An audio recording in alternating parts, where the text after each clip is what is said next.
Hi everyone, इस class में MA प्रथम सेमेस्टर जो लोग हिंदी से तैयारी कर रहे हैं, ये क्लास उनके लिए बहुत ही महत्वपूर्ण होगी और रोचक भी होगी। जितने भी एग्ज़ाम में क्वेश्चन बनते हैं, सारे क्वेश्चन यहाँ पे डिस्कस करेंगे। ये हिंदी का सेकंड पेपर है एमए प्रथम वर्ष का, यानी सप्तम सेमेस्टर। तो यहाँ पे स्टार्ट करते हैं।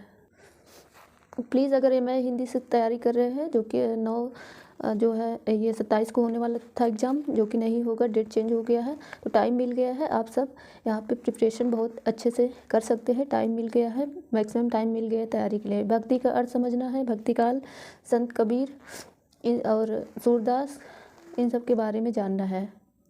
एक झलक थोड़ा सा सिलेबस देख लीजिए आप लोग को क्या क्या पढ़ना है। मलिक मोहम्मद जायसी की जीवन वृत्त रचनाएँ और उनकी जो है जायसी जी का रहस्यवाद और इनका जो है कुछ काव्यगत विशेषताएं हैं, उनको जानना है। और महाकवि सूरदास के बारे में जानना है, इनकी पूरी जीवन कृति और इनका पूरा मतलब एक जीवन परिचय के रूप में सारा चीज़ जानना है। इन्हीं सबसे क्वेश्चन पूछा जाता है। गोस्वामी तुलसीदास के बारे में पढ़ना है इकाई 5 में, और जो कि रामचरितमानस, ये सब जो है बहुत ही इम्तिहान से जो है अच्छे से पढ़ना है। इसी तरीके से प्रश्न बनता है, अतिलघु उत्तरीय प्रश्न इसी टाइप से आते हैं। तो इस खंड में अतिलघु उत्तरीय जो प्रश्न है वो 10 प्रश्न होते हैं। सभी जो है नेसेसरी होता है सभी क्वेश्चन को करना। जो मैक्सिमम सीमा होती है अतिलघु उत्तरीय लिखने का, वो 50 वर्ड होता है और प्रत्येक प्रश्न के लिए 2 अंक मिलते हैं। यानी 10 प्रश्न है तो 2 अंक मिलेगा, तो 20 अंक जो है हमें मिल जाएगा अतिलघु उत्तरीय में। अतिलघु उत्तरीय बहुत सिंपल होता है, ज़्यादा से ज़्यादा आप सब 50 वर्ड से ज़्यादा नहीं लिखना है। तो स्टार्ट करते हैं। सदुक्कड़ी भाषा से क्या आशय है, यानी सदुक्कड़ी भाषा है क्या। तो मेनली अगर बात करें तो सदुक्कड़ी भाषा का जो मीनिंग होता है वो होता है पंचमेल खिचड़ी। तो पंचमेल खिचड़ी जान के थोड़ा सा कबीर के बारे में इधर उधर घुमा के लिख देंगे तो फुल 2 मार्क मतलब नंबर मिल सकता है। सदुक्कड़ी भाषा का जो अर्थ है वो पंचमेल खिचड़ी है। कबीर एक संत भी थे, वे निरंतर घूमते फिरते रहते थे। जहाँ कहीं भी वो जाते थे वहाँ की जो है भाषा अपना लेते थे, सीख लेते थे। उनकी कविताओं में कई भाषाओं का भी मेल है। कबीरदास जी जो है एक समाज सुधारक भी हैं और एक संत भी थे। तो वो जहाँ भी जाते थे वो जो है भाषाओं को सीख लेते थे। किसी भी क्षेत्र में जाते वहाँ की भाषा वो सीख लेते। ये क्वेश्चन बहुत बार एग्जाम में देखने को मिला है कि कबीर भक्त हैं या समाज सुधारक, उसके बारे में बताना है। तो कबीर भक्त भी थे और समाज सुधारक भी थे। समाज सुधार के क्षेत्र में जो है उन्होंने महत्वपूर्ण कार्य किया है और कबीर को एक कवि ही नहीं बल्कि उन्हें समाज सुधारक के रूप में माना जाता है।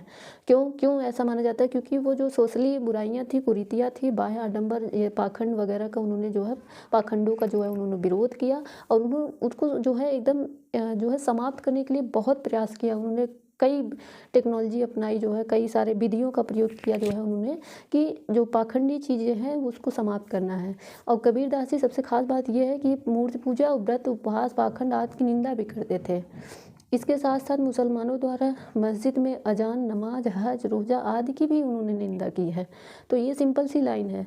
पद्मावत का प्रतिपाद क्या है? पद्मावत का उद्देश्य महान है भाई, और लौकिक कथा को अलौकिक रूप प्रदान किया गया है। इस काम में जो है सूफी साधना के तत्वों को प्रस्तुत करने का जो मेन उद्देश्य यह है वो यह स्पष्ट होता है कि जो भारतीय अद्वैतवाद है, अवतारवाद है, हठ योग को आत्मसात करते हुए सूफियों की प्रेम पद्धति को हिंदुओं के समझ प्रस्तुत किया गया है। कवि का उद्देश्य एक आध्यात्मिक प्रेम का जो निरूपण है, उनका ये कहना था कवि का जो उद्देश्य है वो आध्यात्मिक प्रेम का निरूपण था, जिसके लिए संसार की असारता को दिखाया गया है। रात पिए कि ने गई, सरग भयो रतनार। अब यहाँ पे समझना है कि कबीर की साहित्य सेवा पर प्रकाश डालना है, ऐसे करके क्वेश्चन पूछा जाएगा। तो कबीरदास जी सबसे मेनली बात यह है, कबीर जो थे वो पढ़े लिखे नहीं थे, बिल्कुल अशिक्षित थे, मतलब पढ़े लिखे नहीं थे। उन्होंने मन की मौज में जो कुछ कहा उसका संग्रह उसके शिष्य धर्मदास ने बीजक के नाम से किया। इनके 3 पार्ट हैं, साखी, शबद, रमैनी। ये बात एकदम दिमाग में बैठा लीजिएगा। इनकी 3 पार्ट है, वो भी साखी, शबद और रमैनी। तो कबीरदास जी बिल्कुल पढ़े लिखे नहीं थे। कबीरदास के बारे में आ जाए तो ये जो है समाज सुधारक भी थे, कवि भी थे और अनपढ़ थे। ऐसा करके 2-4 पॉइंट लिख दिए तो पूरा नंबर मिल सकता है। तो नेक्स्ट है, कबीर का स्मारक कहाँ स्थापित है? कबीर का स्मारक मगहर में स्थापित है। ये भी बहुत ज़्यादा ट्रेंड होता है क्वेश्चन। अगला है, कबीर ने उलटवासियाँ किस उद्देश्य से कही है? उलटवासी से अभिप्राय क्या है? उदाहरण देख बतानी है। तो जो उलटवासी शब्द है यही कई बार पूछ लिया जाता है कि इसका अर्थ क्या होता है, मीनिंग क्या होता है। उलटवासी का मतलब अभी कोई कुछ करते हैं तो कुछ लोग कहते हैं क्या उल्टवासी चल रहे हैं, तो वैसे ही यानी उल्टी बात क्यों कह रहे हैं। तो आप समझ जाएंगे कि उल्टवासी का मतलब होता है उल्टी बात। कबीर तथा उनके संप्रदाय के लोग सामान्य अनपढ़ जनता पर प्रभाव डालने के लिए उलटवासियाँ अर्थात उल्टी बातें कहा करते थे, जो कि ये जो है अपनी उलटवासियों का अर्थ बताते थे, तो जन सामान्य बहुत उससे इफेक्ट होते थे, यानी प्रभावित होते थे, इफेक्टेड होते थे। बरसे कंबल भीजे पानी, तो ऐसे उलटवासियाँ कुछ शब्द यूज किया करते थे, तो जो जनवासी थे उन पे जो है इफेक्ट पड़ता था। और नेक्स्ट है, कबीर ने मूर्ति पूजा कर्म कांड का विरोध क्यों किया था, ये बताना है। ये भी बहुत ही जो है विवादों में रहा कि कबीर क्यों भाई मूर्ति पूजा और कर्म कांड का जो है विरोध किया करते थे। तो उनका जो विरोध करना था वो जायज़ था। क्यों? क्योंकि जो निम्न जाति के लोग थे उनको जो है पूजा पाठ में जो है भाग नहीं लेने दे रहे थे कुछ उच्च लोग, जैसे जो ब्राह्मण हो गए। तो कबीर के समय में मूर्ति पूजा कर्म कांड के नाम पर बहुत लोग ढोंग भी चला रहे थे, तो निम्न जाति के लोग को मंदिर में घुसने का अधिकार नहीं था, तो इस कारण कबीर इसका विरोध किया करते थे, जो कि सही था। एक क्वेश्चन इंपॉर्टेंट है, इसलिए मैं कह रही हूँ इसको रट्टा मार लो या लिख लो कहीं, इसको रिमेंबर रख लो चाहे जैसे भी। कबीर किस धारा के कवि थे? बहुत सिंपल सा आंसर है, कबीर निर्गुण धारा के कवि थे। अगर कबीर किस धारा के कवि थे ये पूछ लिया जाए, कबीर निर्गुण धारा के कवि थे, समाज सुधारक थे, अनपढ़ थे, ऐसे 2-4 पॉइंट बना के यहाँ पर लिख देना 50 वर्ड। कबीर और ये पूजा पाठ वगैरह जो है ये विरोध किया करते थे। क्यों? क्योंकि भाई अभी हमने बताया, तो सारी चीज़ें आप रिमेंबर रख पाओगे। 1-2 बार वीडियो को देख लेना यार। कबीर की रचनाओं का पहला संग्रह क्या था? इनके रचनाओं में से साकी शबद रमैनी इनकी रचनाएं हैं, लेकिन जो पहला था वो बीजक था। 10 नंबर है, कबीर ग्रंथावली का संपादन किसने किया था? तो कबीर ग्रंथावली का जो संपादन है वो डॉक्टर श्याम सुंदर दास ने किया था। और कबीर ग्रंथावली कहाँ से प्रकाशित हुई है? तो काशी नागरी प्रचारी सभा से प्रकाशित हुई है। रिमेंबर रखना। कबीर की रचनाओं में सर्वाधिक प्रभाव किसका है? तो सूफी संप्रदाय का सर्वाधिक प्रभाव है। कबीर की भाषा के बारे में आप क्या लिख सकते हैं ये बताना है। तो कबीर की जो भाषा थी वो पंचमेल खिचड़ी थी, अभी आप लोगों ने जाना, जिसको हम सदुक्कड़ी भाषा भी कहते हैं, फर्स्ट में पढ़ा था। विशेष रूप से कबीर ने पूर्वी हिंदी के अवधी रूप का जो है प्रयोग किया, जिसमें ब्रज भाषा और भोजपुरी भाषा, संस्कृत, फारसी, पंजाबी, राजस्थानी आदि के शब्दों का प्रयोग मिलता है। तो छोटी छोटी बातें हैं जो कि जानना बहुत ज़रूरी है और एग्जाम में पूछा भी जाता है कि कबीर की भाषा के बारे में आप क्या जानते हैं वो लिखिए। तो सबसे पहले आप लिख सकते हैं कि कबीर की भाषा पंचमेल खिचड़ी अथवा सदुक्कड़ी भाषा कहा जाता है। अगर जो है विशेष रूप से बात करें तो कबीर पूर्वी हिंदी के अवधिक रूप का प्रयोग किया करते थे, जिसमें ब्रज आ जाता है, भोजपुरी, संस्कृत आ जाती है, फारसी, पंजाबी, राजस्थानी। तो इन सब शब्दों का, इन सब भाषा का उन्होंने यूज किया।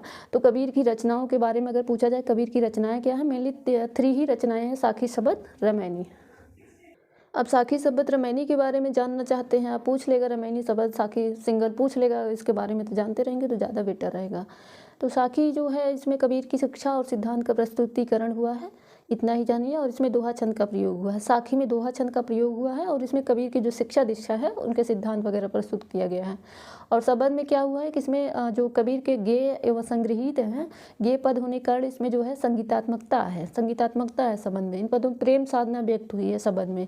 रमैनी इसमें जो है कबीर के रहस्यवादी और दार्शनिक विचार व्यक्त हुए हैं, या चौपाई छंद में आता है। रमैनी जो है वो चौपाई छंद में आता है। तो 1-1 2 पॉइंट है, एक भी याद रहेगा तो बहुत है। कबीर की भक्ति भावना को स्पष्ट करना है तो कबीरदास निर्गुण निराकार ब्रह्म का विश्वास करते थे।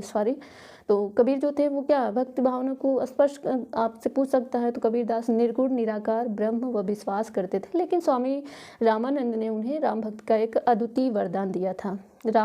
कबीर ने राम को कई रूप में माना है, वो अपने पिता और क्या कहते मालिक के रूप में उन्होंने माना, ईश्वर को सखा के रूप में उन्होंने देखा। तो कई स्थान पर जो है उनका हृदय हरि जननी का बालक हो गया। उनकी भक्ति में जो है आत्मनिवेदन, तन्मयता, परम विरह शक्ति भी है। तो ये सामान्य सी बातें थी कबीर की भक्ति भावना के बारे में। नेक्स्ट है कबीर का रहस्यवाद थोड़ा सा जानना है, कई बार ये भी ट्रेंड होता है क्वेश्चन। रहस्यवाद पूछा जाए या फिर कबीर की रहस्य साधना की विशेषता का वर्णन करना, ये करके अगर आ जाए एग्जाम में, तो रहस्यवाद का संबंध जो है डॉक्टर रामकुमार वर्मा जी ने लिखा है। कि उन्होंने लिखा, रहस्यवाद जीवात्मा की उस अंतर्निहित प्रकृति का प्रकाशन है जिसमें वह दिव्य और अलौकिक शक्ति से अपना जो है शांत और निश्चल मन जोड़ना चाहते हैं।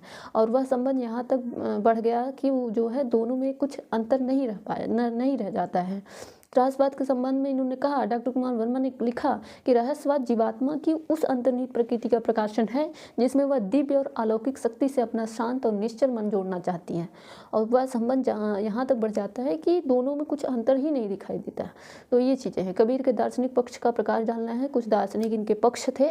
तो हठ योगियों और सूफी फकीरों के संसर्ग में जो है कबीर निर्गुण उपासना में प्रवृत्त हुए थे। उनका दर्शन भारतीय ब्रह्मवाद, सूफियों के भावात्मक रहस्यवाद, हठ योगियों के जो है जो हठ योगियों के साधनात्मक रहस्यवाद और वैष्णवों के अहिंसावाद और प्रपत्तिवाद का सम्मिश्रण है। और उनकी वाणी को जो है निर्गुण वाणी कहा जाता है। उनकी वाणी को क्या कहा जाता है? निर्गुण वाणी कहा जाता है। कबीर ने अपने परमेश्वर को राम भी कहा है, किंतु उनके राम साकार धनुर्धर राम नहीं है। तो ये कई बार ट्रेंड हुआ है क्वेश्चन, कबीर के दार्शनिक पक्ष। तो यहाँ पे ध्यान देना है कि जो उनकी वाणी थी उनको ही निर्गुण वाणी कहा जाता है। अहिंसावाद और प्रपत्तिवाद का इसमें सम्मिश्रण है। और ये कबीर अपने परमेश्वर को राम भी कहा और इनके जो है राम साकार धनुर्धर राम नहीं है। तो ये बात ध्यान देना है। अगला है कबीर किस क्षेत्र में सर्वाधिक चर्चित थे? तो कबीर जी जो थे वो जो है समाज सुधारक के क्षेत्र में ज़्यादा चर्चित थे। तो ये आप सबको ध्यान देना है। कबीर की भाषा को क्या कहा जाता है? कबीर की भाषा को सदुक्कड़ी भाषा कहा जाता है। बहुत ही सिंपल आंसर है इसका। कबीर का जो पालन पोषण है वह किसने किया था? नीरू और नीमा नामक दुल्हा दंपति ने किया था। तो एक दो पॉइंट यहाँ पे बढ़ा चढ़ा के आप सब लिख देंगे, जो कि जो है आपके नंबर बढ़ने का चांस जो है वो बढ़ जाएगा।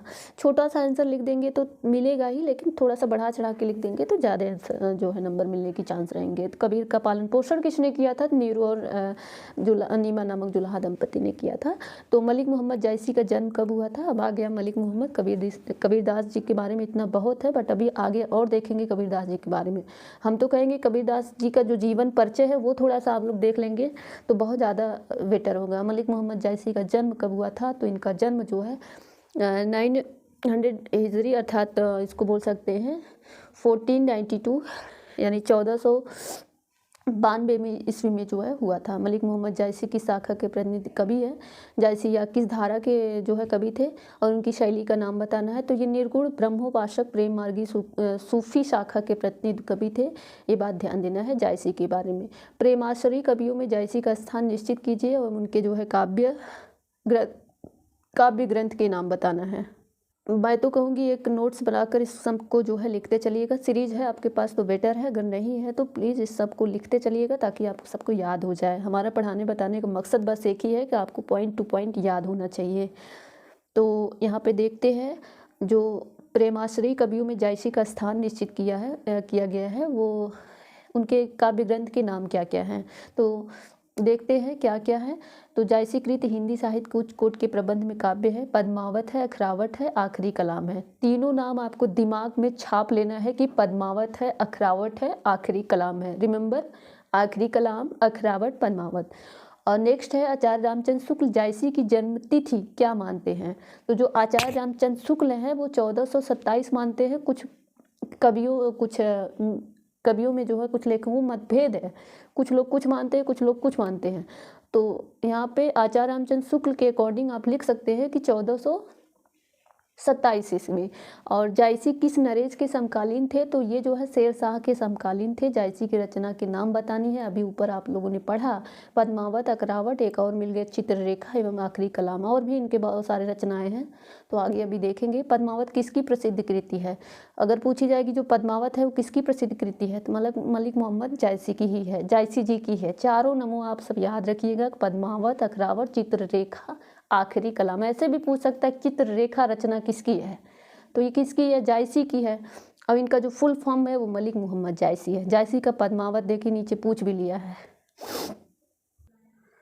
जायसी का पद्मावत यहाँ पे देखेंगे तो इसमें राजा रत्नसेन एवं सिंघलदीप की रानी पद्मावती की प्रेम गाथा है।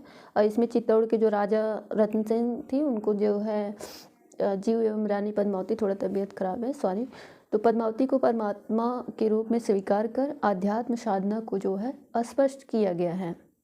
नेक्स्ट है जायसी की विरह अनुभूति को स्पष्ट करनी है। तो पद्मावत में जो जायसी है उनकी विरह अनुभूति अगर प्रकाश डाला जाए तो ये रत्न सेन एवं पद्मावती की विरह व्यथा के माध्यम से ही पड़ता है। पद्मावती का जो सौंदर्य वर्णन है उनको सुनते ही रत्न सेन और उससे प्रेम करने लगता है और विरह व्यथा को पीड़ित रहने लगता है। जायसी ने इस प्रसंग में जो है लौकिक प्रेमानुभूति का जो है आश्रय लिया है और तीव्र विरह अनुभूति के संतप्त रत्नसेन की जो है मनोदशा आदि का सुंदर चित्रण उन्होंने किया है। उन्होंने कहा कि राजे कहाँ दरस जो पावो, पर्वत कहाँ गगन कह धावो, जही पर्वत पर दर्शन लगना, सिर सौ चढ़ो पाओ का कहना। तो अगर कहीं न कहीं अगर ये पॉइंट आप लिख सकते हैं, अगर याद हो सकता है तो आपके लिए बहुत ही प्लस पॉइंट हो जाएगा। राजय कहाँ दरस जो पावो, पर्वत कहाँ गगन कह धावो, जही पर्वत पर दर्शन लगना, सिर सौ चढ़ो पाओ का कहना। तो ये 2-4 बार पढ़ेंगे तो ये मुझे लगता है रिमेंबर हो जाएगा। कबीर के राम ये थोड़ा सा पूछ लिया जाता कई बार, तो यहाँ पे देखना है। कबीर के राम दशरथ पुत्र नहीं है, वैसे कबीर ने अपनी रचनाओं के जो है रचनाओं में राम शब्द का प्रयोग अनेकों स्थान पर उन्होंने किया है। इनके बारे में थोड़ा सा जानना है। तो कबीर के राम दशरथ पुत्र नहीं है, वैसे कबीर ने भी अपनी रचनाओं में राम शब्द का कई स्थान पर जो है प्रयोग उन्होंने कबीरदास ने किया है। कबीर ने रामजन शब्द का प्रयोग राम के भक्त अथवा सच्चे भक्त के जो है अर्थ में उन्होंने किया है। कहें कबीरा रामजन खेलो, संत विचार पासा पकड़िया, प्रेम का शारी किया शरीर। तो इसके बारे में थोड़ा सा अर्थ समझते हैं। यहाँ पे बहुत ज़्यादा डिटेल में है तो आप मुझे लगता है आप सबको बहुत शॉर्ट में रिमेंबर रखना है, बस एक बार पढ़ते जाइए, कोई बहुत ज़्यादा खास वो नहीं है। कबीरदास कहते थे कि हे राम के भक्तों, मैंने चौराहे पर जो है चौपट बिछा दी है, उसके ऊपर और नीचे बाजार लगा हुआ है। हे राम के भक्तों, संत का विचार करके खेलो, ऐसा उन्होंने अपने पंक्ति में कहा है। तो यहाँ स्पष्ट नहीं होता कि रामजन दशरथ पुत्र हैं अथवा कड़ में व्याप्त वे निराकार राम, जिनका ध्यान योगी करते हैं और जिसके ध्यान में योगी रमे रहते हैं। राम शब्द की व्युत्पत्ति संस्कृत के रम धातु से हुई है, जिसका अर्थ होता है क्रीड़ा यानी खेलने से संबंधित है। तो कबीर राम ध्यान ल जिन्ह सौ करिमंत, हरि सागर जिन बिसरव, छीलर देखी अनंत। कबीरदास जी कहते हैं कि राम का ध्यान कर लो, जीभ से उनका नाम मंत्र के रूप में जपो और संसार की संपत्तियां और विषय वासनाएं जो है अनगिनत गढ़ों के समान है, उन्हें देखकर उस भगवान को मत भूलो जो संसार सागर के जो है समान है। तो जायसी के बारे में थोड़ा सा इनका जीवन परिचय यहाँ पे देखेंगे। जायसी के बारे में ये रहा कबीरदास जी के बारे में, और ये लाइन जरूर आप सब याद रखिए, कबीर राम भयो ले जो अर्थ नहीं याद रहेगा चलेगा, लेकिन ये पॉइंट व पंक्तियाँ जरूर याद होना चाहिए। यही जो है हर स्टूडेंट से अलग नंबर लाने की, खींच कर लाने की जो है प्रयास करते हैं। कुछ लोग एग्जाम्पल दे देते हैं ना, तो उससे जो है एग्जामिनर जांचने वाला थोड़ा सा अट्रैक्ट हो जाता है कि लगता है कि हाँ स्टूडेंट जानकार है। जायसी जी के बारे में थोड़ा सा संक्षिप्त में यहाँ पे देखेंगे तो इनका सबसे फर्स्ट ऑफ ऑल इनका बात कर लेते हैं इनका बर्थ के बारे में। बहुत ही मतभेद है, कुछ विद्वान कुछ मानते हैं, कुछ विद्वान कुछ मानते हैं। अभी हमने देखा 1427 ईस्वी मानते हैं वो, और यहाँ पे दिया गया है कि लगभग 1492। तो इन दोनों में कन्फ्यूजन है, इसलिए लगभग लगा के लिखेंगे आप लोग तो बहुत अच्छा रहेगा। तो वैसे इनके जन्म स्थान एवं जन्मतिथि के बारे में हमने एक बताया कि विद्वान मतभेद करते हैं, यानी मतय कि नहीं है।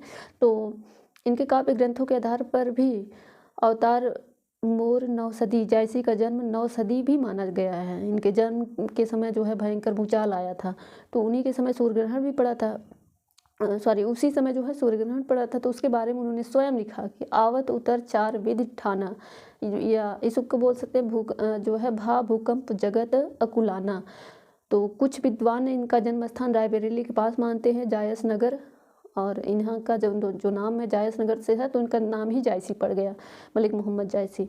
तो कुछ गाजीपुर मानते हैं। जायसी ने स्वयं ही कहा है कि जायस नगर मोर अस्थानु, इन्होंने खुद अपना जो है अपने वाणी से लिखा हुआ है। तो नगरक गांव आदि उदयानु इन्होंने स्वीकार किया है। तो जायसी के रहस्यवाद का संक्षिप्त विवरण थोड़ा सा जानना है। देखिए, अगर जायसी के बारे में पूछ लिया गया तो इनका जन्म और इनकी थोड़ी सी जीवन कृति के बारे में हम सबको पॉइंट में जो है नोट डाउन कर देनी है कॉपी में। तो इनका जन्म है लगभग आप सब लिखेंगे 1492, और इनके जन्म स्थान के बारे में मत नहीं है कोई, बट इनके आधार पर इन्होंने कहते हैं कि भव अवतार मोर 9 सदी, जायसी का जन्म 9 सदी भी माना जाता है। इनके जन्म के समय भयंकर भूचाल आया था, बोल सकते हैं कि जो है भूकंप और सूर्य ग्रहण भी पड़ा था। तो भा भूकंप जगत अकुलाना, तो इनका कुछ रायबरेली मानते हैं, लेकिन कुछ गाजीपुर मानते हैं। स्वयं लिखा है कि जायज़ नगर मोर स्थानु नगर गाँव आदि उदियानो स्वीकार इन्होंने किया है। तो मुझे लगता है आई थिंक याद हो जाना चाहिए। जायसी के रहस्यवाद पर संक्षिप्त ब्यौरा देखते हैं।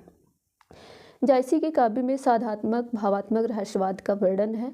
साधनात्मक रहस्य में जो है सूफी मत की अनेक स्थितियां एवं हठ योग की साधना का वर्णन किया गया है। सूफी मत के अनुसार पद्मावत में साधना की 4 अवस्था तरीकत है, मारिफत, शरीयत और हकीकत का वर्णन देखने को मिलता है। तो जायसी के रहस्यवाद में ये चारों पॉइंट वो याद रखना है। कौन कौन सा?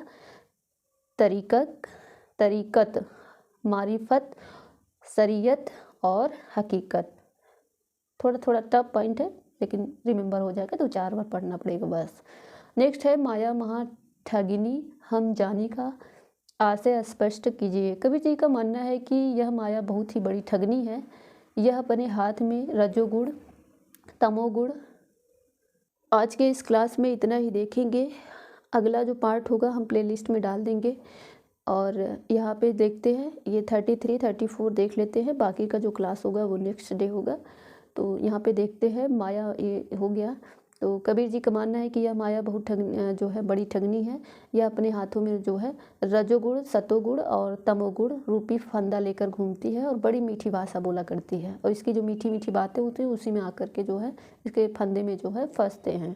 तो माया महा ठगनी हम जानी, ये कहीं कहीं पूछ लिया जाता है, तो समझते रहिए। तमोगुण सतोगुण रजोगुण, तो सिंपल है। ये सूफी काव्य की विशेषता बतानी है, प्रेम तत्व, प्राधान्य और गुरु का महत्व थोड़ा सा जानना है यहाँ पे। इस काव्य धारा में प्रेम तत्व का विशेष रूप से निरूपण हुआ है। इस कारण रामचंद्र शुक्ल ने जो है इनका नाम प्रेमाश्रयी काव्य धारा किया है। आत्मा रूपी नायक और परमात्मा रूपी प्रेयसी को अनेक कठिनाइयों को पार करके जो है प्राप्त करता है। उनका जो है